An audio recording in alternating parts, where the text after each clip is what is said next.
Assalamualaikum warahmatullahi wabarakatuh.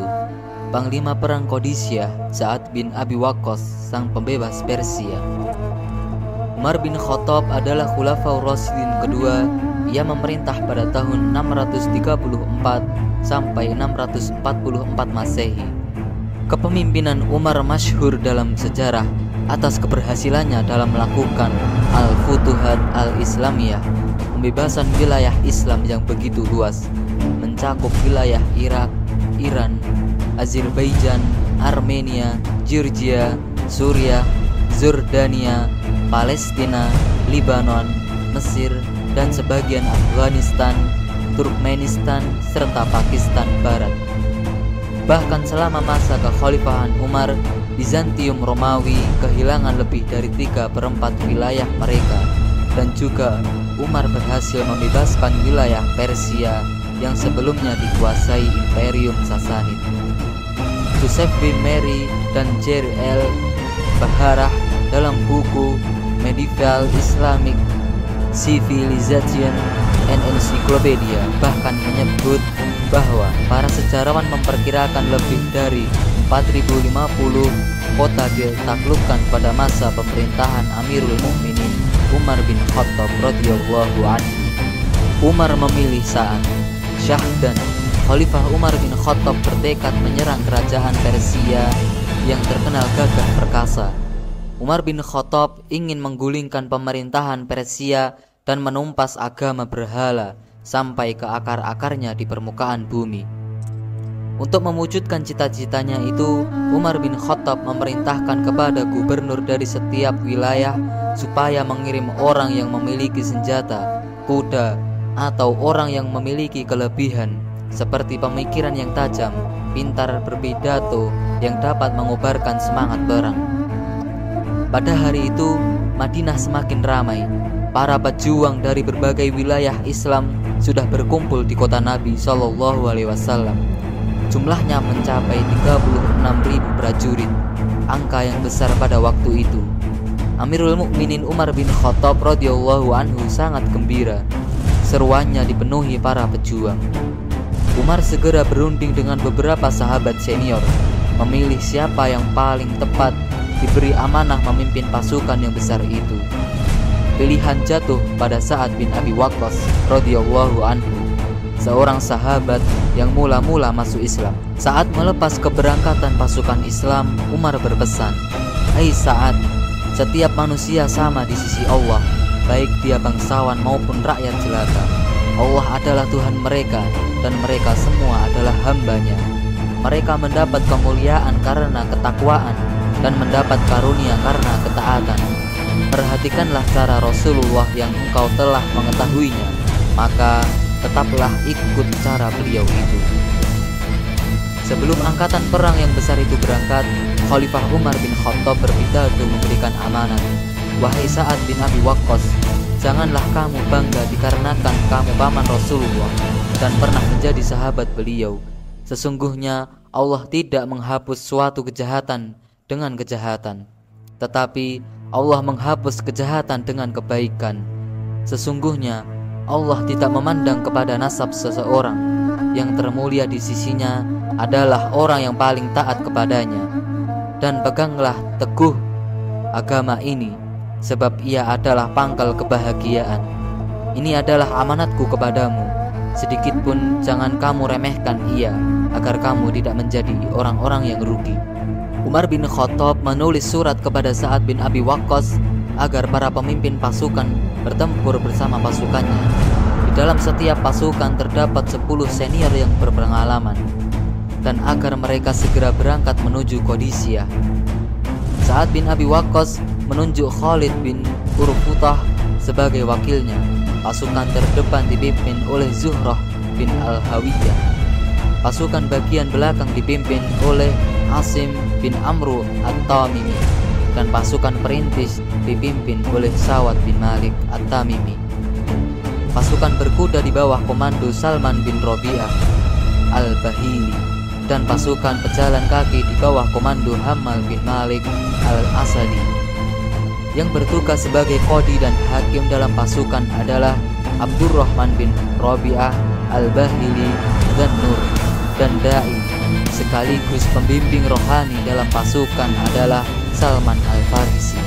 Yang bertugas sebagai penerjemah adalah Hilal Al-Hajari, dan sekretaris adalah Ziyad bin Abu Sufyan. Sa'ad bin Abi Waqqas dengan pasukan lengkap bergerak dari Syaraf menuju Qadisiyah dan tiba di Qadisiyah pada bulan Safar tahun 14 Hijriah. Sa'ad bin Abi Waqqas menjadikan benteng Qudais yang merupakan benteng Qadisiyah sebagai pusat komandonya. Beberapa ekspedisi militer yang dikirimnya mulai menyerang orang-orang Persia di wilayah Qadisiyah. Lalu datang surat dari Umar bin Khattab yang memintanya menggambarkan tempat mereka dan hal-hal yang berkaitan dengan musuh mereka. Sa'ad bin Abi Waqqas selalu menulis surat yang menjelaskan segalanya kepada Khalifah Umar bin Khattab dan tempat serta posisi setiap prajurit yang rinci. Qadisiyah terletak di antara Parit dan Sungai Atik, dan di sisi kiri Qadisiyah terdapat Laut Biru pada sebuah rawa yang menuju ke Hirah antara dua jalan. Sedangkan di bagian kanan Qadisiyah yang menuju Al-Walajah merupakan tempat persediaan air mereka yang sangat banyak. Adapun orang yang mereka persiapkan untuk menghadang kita adalah Rustum, yang merupakan tipe seorang prajurit Persia terbaik. Mereka ingin menghabisi kami sebagaimana kami ingin menghabisi mereka. Kelak ketetapan Allah jua yang akan berlaku, dan kita selalu menerima apa yang telah ditetapkannya kepada kita, baik kemenangan maupun kekalahan. Marilah kita memohon kepada Allah agar memberikan ketentuan takdir yang terbaik dan menyelamatkan kita semua. Sebagai balasan surat dari Sa'ad bin Abi Waqqas, Amirul Mukminin menulis, "Janganlah gentar oleh apa yang kamu dengar dan diperlihatkan oleh mereka. Berdoalah kepada Allah dan bertakwalah kepadanya. Utuslah kepada mereka orang yang cerdas, hakim yang baik dan sabar untuk mengajak ke jalan Allah, dan tulislah surat kepadaku setiap hari."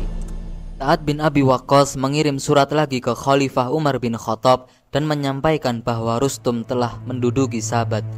Rustum membawa pasukan berkuda dan bergajah ke arah kaum muslimin. Khalifah Umar bin Khattab lalu membalas dan berusaha untuk menenangkannya. Sa'ad bin Abi Waqqas merupakan seorang anggota pasukan berkuda yang ulung dan gagah berani. Paman Rasulullah SAW ini termasuk golongan yang pertama masuk Islam. Pahlawan dari berbagai perjuangan bersenjata, tombak dan panahnya yang tak pernah melesat, sekarang tampil mengepalai tentaranya dalam menghadapi salah satu peperangan terbesar dalam sejarah. Tak ubahnya bagi seorang prajurit biasa, baik kekuatan maupun kedudukan sebagai pemimpin tidak mampu mempengaruhi dan memperdayakan dirinya untuk mengandalkan pendapatnya semata. Sa'ad bin Abi Waqqas selalu menghubungi Amirul Mukminin di Madinah yang jaraknya demikian jauh, dan mengirimkan sepucuk surat tiap hari untuk bermusyawarah dan bertukar pendapat. Padahal pertempuran besar itu telah hampir berkecamuk. Surat dari Amirul Mukminin dilaksanakan oleh Sa'ad bin Abi Waqqas, yaitu dikirimnya serombongan di antara sahabat-sahabatnya sebagai utusan kepada Rustum, panglima tentara Persia, untuk menyerukan iman kepada Allah dan agama Islam. Walau sakit, tetap memimpin perang. Dalam pertempuran pertama itu, ada berita bahwa penyakit yang sering diderita Sa'ad bin Abi Waqqas kini kambuh, sehingga Sa'ad bin Abi Waqqas tak dapat naik kuda atau duduk. Sa'ad bin Abi Waqqas hanya tertelungkup dengan dada bertopang ke bantal dan mengawasi pasukannya dari gedung dengan melemparkan sobekan-sobekan berisi perintah-perintah. Ketika itulah Sa'ad bin Abi Waqqas menulis kepada komandan-komandan pasukan, "Saya mengangkat Khalid bin Urfatah menggantikan saya memimpin kalian. Kalau tidak karena penyakitku ini, ialah yang akan memegang pimpinan. Saya sekarang tertelungkup, tetapi hati saya bersama kalian. Ikutilah perintahnya dan patuhilah Khalid bin Urfatah. Segala yang diperintahkannya itu atas perintah saya." Surat itu dibacakan kepada semua pasukan, dan pasukan muslim pun sepakat menerima alasan Sa'ad bin Abi Waqqas, dan dengan senang hati mereka menyetujui segala tindakannya. Dalam keadaan masih serupa itu, Sa'ad bin Abi Waqqas berpidato kepada pasukan berikutnya. Sesudah mengucapkan syukur dan pujian-pujian kepada Allah, ia berkata, "Hanyalah Allah yang hak, tiada bersekutu dalam kerajaan, dan tak ada yang bertentangan dalam wahyunya." Allah Azza wa Jalla berfirman, "Dan sebelumnya sudah kami tulis dalam Zabur sesudah pesan yang diberikan kepada Musa, bahwa bumi akan diwarisi oleh hamba-hambaku yang soleh." Quran Surat Al-Anbiya 21 ayat 105. Inilah yang dijanjikan Allah. Ia telah mengizinkan ini bagi kalian sejak 3 tahun yang lalu. Kalian dapat makan dari sana, membunuh, memungut dan menawan mereka sampai hari ini seperti yang dilakukan oleh orang-orang yang pernah mengalami perang di antara kamu. Rombongan itu sudah mendatangi kalian, sementara kalian adalah pemuka-pemuka Arab dan orang-orang pilihan setiap kabilah. Mereka yang kamu tinggalkan akan membanggakan kalian. Kalau kalian menjauhi dan mengharapkan hidup di akhirat, Allah akan memberikan kepada kalian dunia dan akhirat. Ia tidak akan memberikannya kepada siapapun sampai tiba waktunya. Tetapi kalau kalian gagal, kalau kalian lemah, kalian akan kehilangan kekuatan dan hari akhirat kalian akan sia-sia. Asim bin Amr melihat Sa'ad bin Abi Waqqas sedang menahan sakitnya. Makin terharu ia mendengar kata-katanya itu. Lalu katanya kepada mereka, "Penduduk negeri ini oleh Allah sudah dihalalkan bagi kalian, dan selama 3 tahun ini kita mendapat pukulan dari mereka, sedang mereka tidak mendapat apa-apa dari kita. Kita lebih unggul dan Allah bersama kita. Kalau kita sabar dan tabah dan kita dapat membuktikan pukulan dan tikaman yang tepat, maka segala harta mereka, perempuan, anak-anak dan negeri mereka buat kalian. Tetapi kalau kita lemah dan gagal, semoga Allah melindungi dan menjaga kita. Tak ada lagi dari kalian ini yang masih akan tersisa, karena dikhawatirkan akan berbalik menjadi kehancuran. Berhati-hatilah, demi Allah, ingatlah masa-masa lalu dan apa yang sudah dikaruniakan Allah kepada kita. Tidakkah kalian lihat bahwa bumi di belakang kalian adalah padang gersang, kering? Tak ada sedikit pun tempat berteduh atau tempat berlindung untuk mempertahankan diri. Arahkanlah tujuan kalian ke akhirat." Sa'ad bin Abi Waqqas kemudian memanggil orang-orang yang pendapatnya paling dapat diterima, berani dan terpandang. Di antara mereka sebagai pemikir yang bijak adalah Mughirah bin Syu'bah dan Asim bin Amr, yang dikenal pemberani Tulaihah bin Khuwailid dan Amr bin Ma'di Karib. Dan dari kalangan penyair terdapat Syammah al-Hutai'ah dan Abadah bin At-Tabib, dan beberapa lagi dari kelompok-kelompok lain.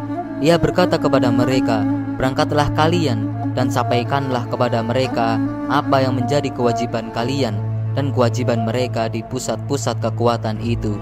Di kalangan orang Arab kalian mempunyai kedudukan yang seperti keadaan kalian sekarang ini. Ada yang penyair, orator, pemikir, dan prajurit yang berani. Kalian adalah pemimpin-pemimpin mereka.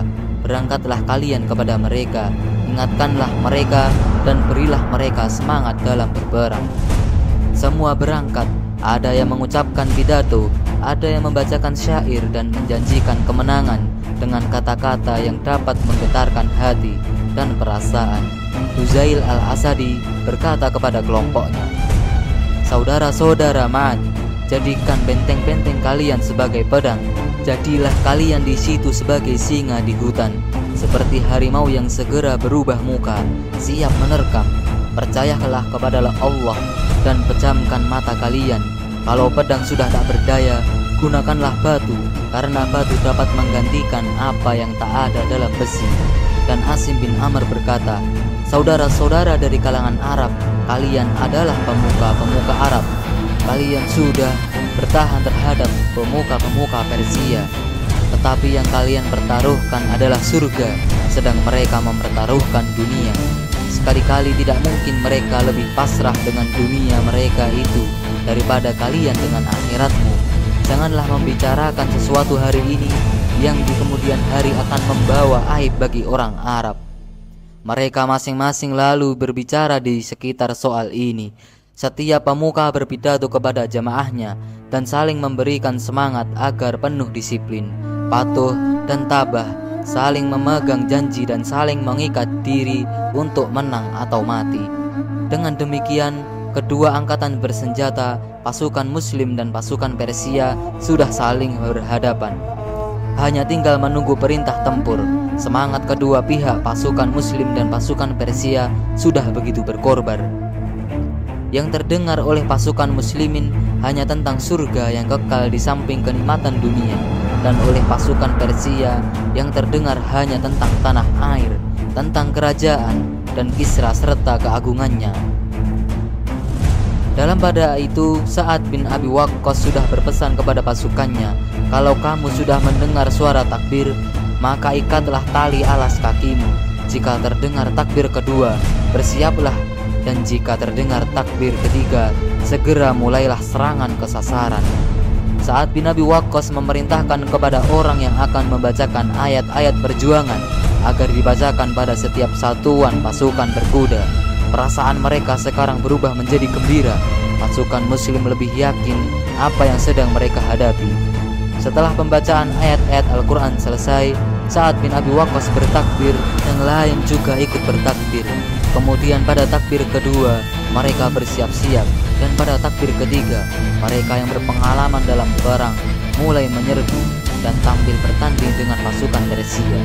Pasukan Persia juga maju menyerbu dengan semangat yang sama, menyambut seruan pihak yang mengajak bertarung. Sa'ad bin Abi Waqqas bertakbir yang keempat kalinya. Kedua angkatan bersenjata berhadapan. Pahlawan-pahlawan dari pasukan Muslim itu benar-benar berjuang mati-matian. Hal yang tak ada taranya yang pernah dilihat Sa'ad bin Abi Waqqas. Pasukan Muslim memperkirakan apa yang menjadi sasaran Persia dengan jumlah dan perlengkapan serupa itu. Sejak itu mereka tidak lagi menanam rasa kasihan dalam hati. Strategi melawan tentara gajah Persia. Di dalam setiap pasukan terdapat 10 senior yang berpengalaman. Setelah itu, Sa'ad bin Abi Waqqas mulai menentukan para pemimpin pasukan untuk bertempur bersama kabilah-kabilah, lalu mengangkat pemimpin untuk pasukan pengintai, pasukan terdepan, sayap kiri dan kanan, pasukan tengah, pasukan berkuda, dan pasukan pejalan kaki. Sa'ad bin Abi Waqqas menunjuk Khalid bin Urfatah sebagai wakilnya. Pasukan terdepan dipimpin oleh Zuhrah bin Al-Hawiyah, pasukan bagian belakang dipimpin oleh Asim bin Amru At-Tamimi, dan pasukan perintis dipimpin oleh Sawad bin Malik At-Tamimi. Pasukan berkuda di bawah komando Salman bin Rabi'ah Al-Bahili, dan pasukan pejalan kaki di bawah komando Hammal bin Malik Al-Asadi. Yang bertugas sebagai qadi dan hakim dalam pasukan adalah Abdurrahman bin Rabi'ah Al-Bahili dan Nur dan Da'i. Sekaligus pembimbing rohani dalam pasukan adalah Salman Al-Farisi. Yang bertugas sebagai penerjemah adalah Hilal Al-Hajali, dan sekretaris adalah Ziyad bin Abu Sufyan. Pertempuran dahsyat pun tak terelakkan terjadi pada musim panas tahun 14 Hijriah 637 Masehi. Sayangnya Sa'ad bin Abi Waqqas tidak bisa memimpin langsung pasukan Islam karena jatuh sakit. Sa'ad bin Abi Waqqas juga menempatkan Khalid bin Urfatah di posisinya. Bersama komandan lapangan lainnya, ia merancang strategi pertempuran dan mengawasi langsung dari atap benteng yang dibangunnya. Ketika Sa'ad bin Abi Waqqas ingin menyampaikan satu perintah, maka Sa'ad bin Abi Waqqas menulis di sebuah kertas, kemudian menggulungnya dan melemparnya ke bawah. Dengan begitu, Urfatah bisa menjalankan perintah yang diberikan. Sa'ad bin Abi Waqqas sudah memberikan sejumlah instruksi kepada pasukannya. Tetaplah di posisi kalian masing-masing, jangan bergerak sedikit pun sampai waktu zuhur tiba. Jika kalian sudah mengerjakan sholat zuhur, aku akan bertakbir 1 kali. Saat itu ikutlah takbir, ikatlah tali sandal dan bersiap-siaplah. Ingatlah, tak seorang pun sebelum kalian yang akan bertakbir. Aku bertakbir untuk menguatkan kalian. Lalu jika aku bertakbir yang kedua kali, ikutlah bertakbir dan bersiap-siaplah bergerak. Siapkanlah senjata kalian. Jika aku bertakbir yang ketiga kali, ikutlah bertakbir, dan pasukan berkuda harus sudah mengencangkan kendali kudanya untuk bersiap maju. Dan jika aku bertakbir yang keempat kali, rekatkanlah gigi geraham kalian, majulah ke depan, seranglah musuh, dan ucapkanlah la haula wala quwata illa billah. Tidak ada daya dan kekuatan kecuali seizin Allah. Dua pasukan besar dari kekuatan Islam dan Persia mencoba menenangkan pertempuran dengan kecerdikan masing-masing.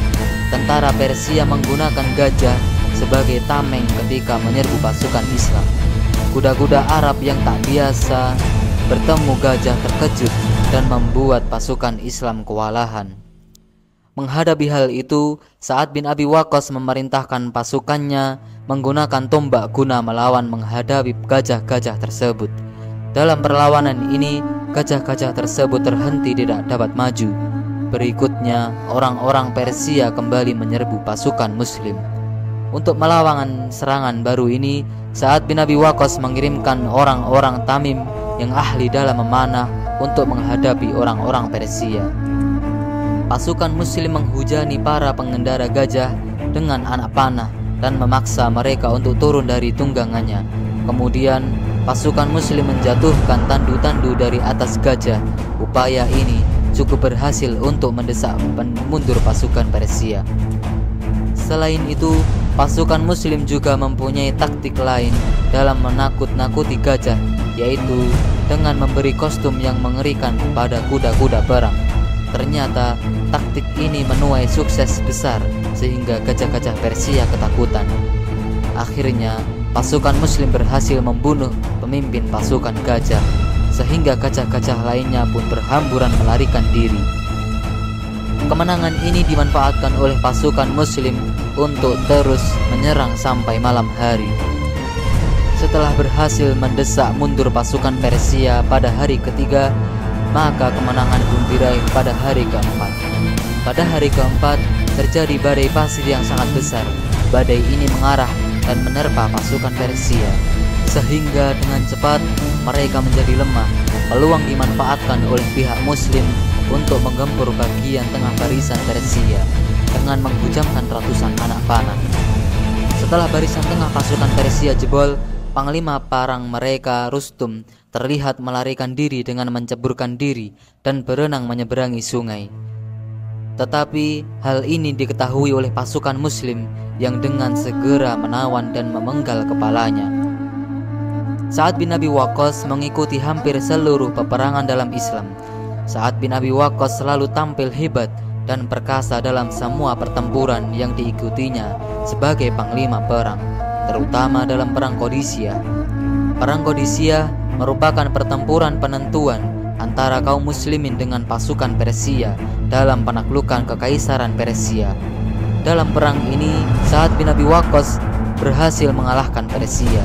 Di bawah komando Sa'ad bin Abi Waqqas, pasukan Islam berhasil mengalahkan pasukan Persia dalam pertempuran di Qadisiyah. Panglima Rustum yang selama ini sangat disegani tewas, dan pasukannya yang berjumlah 120.000 orang kocar kacir. Setelah itu, pasukan Sa'ad bin Abi Waqqas dapat merebut Madain, ibu kota Persia. Dengan kekalahan itu, berakhirlah kekuasaan Imperium Persia dan rakyatnya dibebaskan oleh Islam dari penindasan dan kezaliman. Nama Sa'ad bin Abi Waqqas dicatat dengan tinta emas sebagai panglima pembebas Persia.